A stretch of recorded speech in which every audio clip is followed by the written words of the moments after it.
Բարև ձեզ պատրիոտներ, քույրեր, եղբայրներ, եւ ուզում եմ դիմեմ փողով պատրիոտներին։ Давайте մենք սրանից հետո իրանց ասենք տուրբո պատրիոտներ։ Տուրբո պատրիոտիզմը մեր հայ ազգի մոտ սկսվեց 1890-ական թվականներին, երբ որ ազգային կապիտալը, մեր հայ ժողովրդի, հայ ազգի ազգային կապիտալը գտնվում էր Օսմանյան կայսրության բանկ ատոման բանկում, ու երբ որ հայ տուրբո պատրիոտները 80% հայ կապիտալը կտրեցին,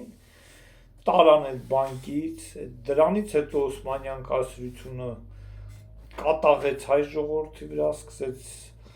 զուլումը հայ ժողովրդի, իսկ այդ գումարը գնաց Գերմանիա, Գերմանիայից հետո 1917 թվին եկավ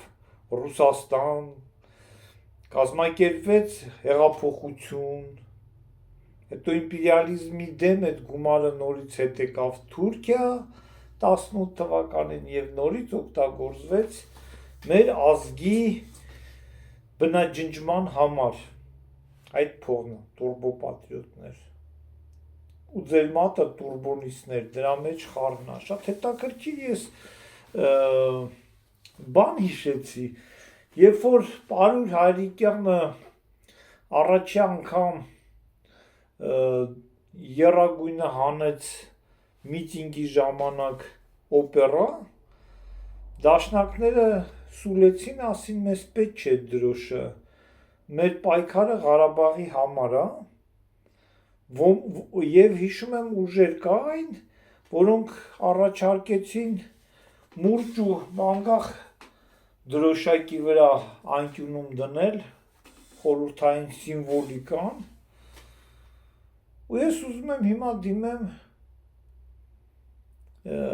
դաշնակցությանը, բա տղեկ, բա դուք ուր էիք, որ ասենք հաբը կար, բա դուք ուր էիք, որ մեր ոժձը, Գյորգեսյանը, Տիգրան Մեծը խմբեր էին ստեղծել, մենք ձեզ Շահումյանում չտեսանք պատերազմի ժամանակ, դուք ուր էիք այդ ժամանակաշրջանում, զատո ես շատ լավ արդեն հիշում եմ Արշավիր Ղարամյանին, երբ որ 93 թվին իր ավտոյով պլեն վերցրին, դե մարդ է հիմի ամեն մեկը խիզախ չի կարա նռնակ տրաքսնի ու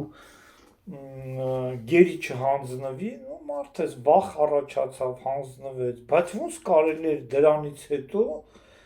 զբաղացնել Արցախում բարձր պետական պաշտոններ,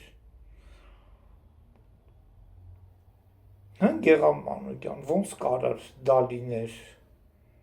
ես օրինակ աշխարհում որևէ մի երկիր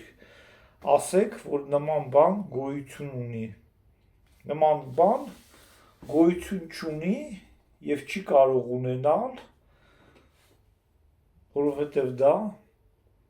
անհնար է, լոգիկայից դուրս է, եւ վերջով շատ հետաքրքիր ուրիշ երևույթ կա, Չինաստանի դրոշն է կարմիր,